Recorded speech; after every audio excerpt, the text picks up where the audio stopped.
In this video, I am going to derive some equations on screw. Okay. So what are the external loads? Let the external pressure, that is my PR, that is acting on bolt. So my load will be pressure into area. So what is my pressure?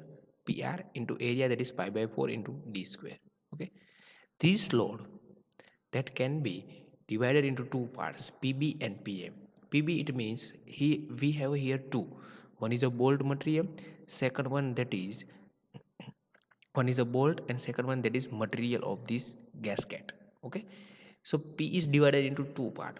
One is PB, that is load taken by bolt, and one is PM, load taken by the connected member. Connected member, it means a casket, whatever we are putting as a material. Okay, so let delta B. So whenever we are applying a force, there is some elongation of bolt as well as gaskets. Okay, so let delta B is a elongation of bolt due to initial load, because whenever we tightening the nut, that will create a compression stress on a gasket or material, but tensile stress in a bolt. So bolt are always in tensile due to external load as well as due to the initial tightening. So delta B is the elongation of bolt due to initial forcing, and delta M is equal to compression of connected member due to initial force. So whenever we are applying initial tightening force, that will compress a gasket or whatever we have material, and that will create elongation of bolt. Okay, and let this delta B is equal to increase in elongation due to PB, whatever the PB, that is external load taken by the bolt. So bolt are always subjected to the tensile, so there will be always the elongation. Okay, so this PB is load taken by the bolt, and this delta V is elongation of bolt. This elongation will done at an initial tightening, and whenever we are applying a load, there is some extra elongation. So let delta B is increase in elongation due to PB, and delta M is equal to, whenever we are applying initial tightening, there will be compression, but during the external force there will be a expansion of material, so there is a decreasing in compression.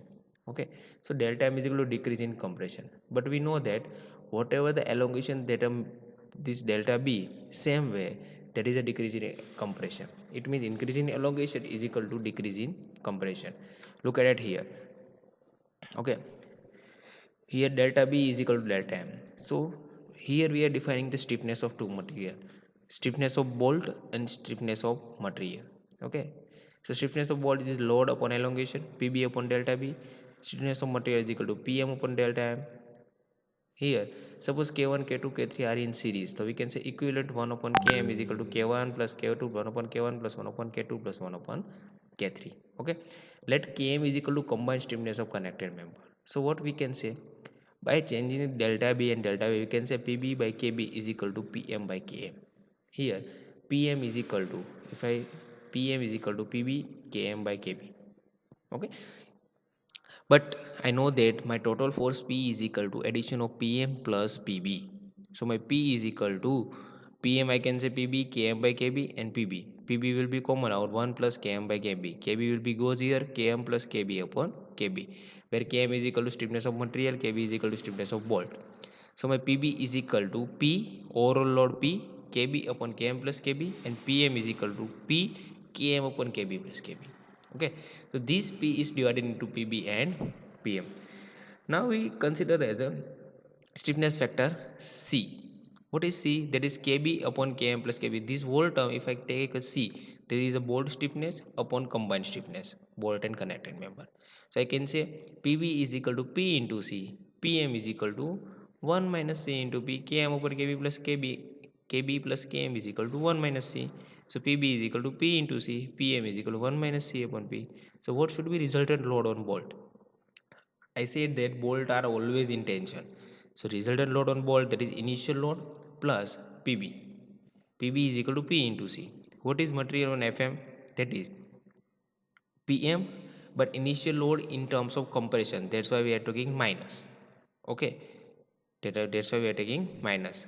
So for design for bolt, we have to find out what are the maximum load carrying a bolt, that is FB, and we have to put FB upon pi by 4 t square into SYT upon FS. We can get our core diameter. Okay, now connected member, we already know that load on material, that will be initial tightening in compression plus this will be in tension. So 1 minus C into P minus Fi. Suppose we want a leak proof joint. So what should be effective criteria of leak proof joint? Generally, gaskets are used to provide a leak proof joint. Okay. So I am providing initial tightening only for leak proof joint.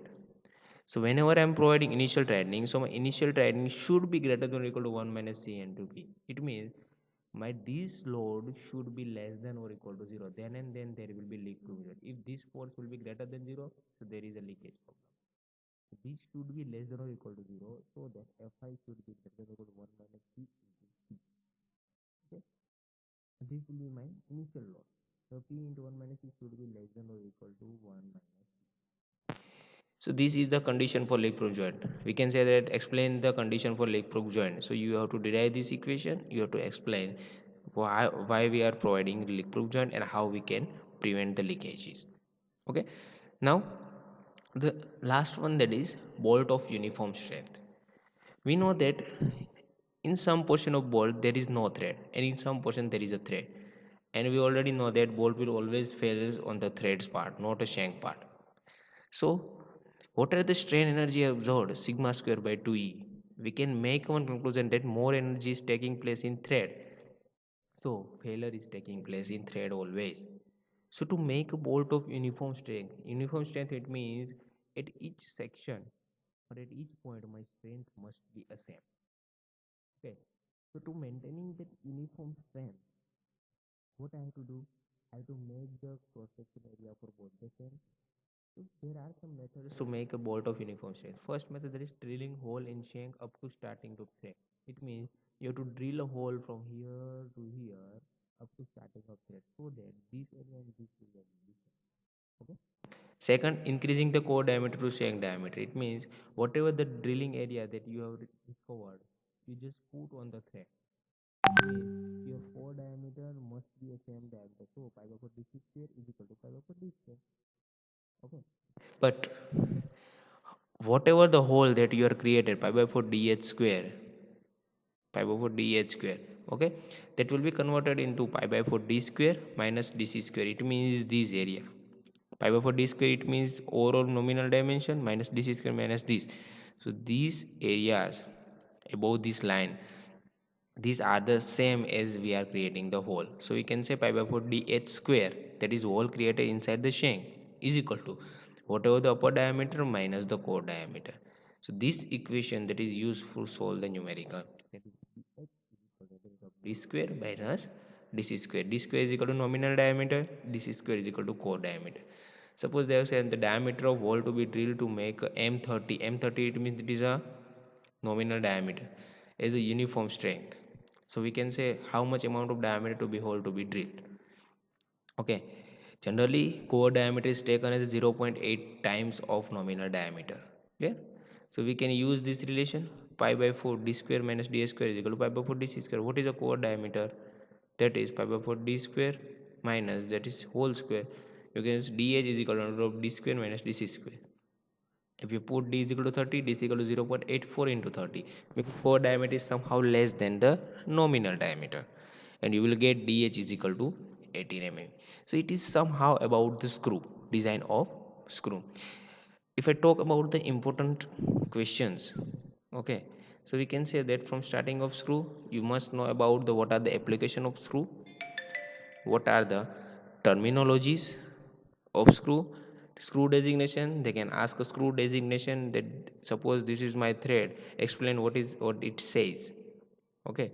Then what are the force requirement, how we can provide a locking of screw, how can we transmit a more power, what are the different conditions, loads on bolt rigid, how many amount of load, how many types of load that are acting on a bolt.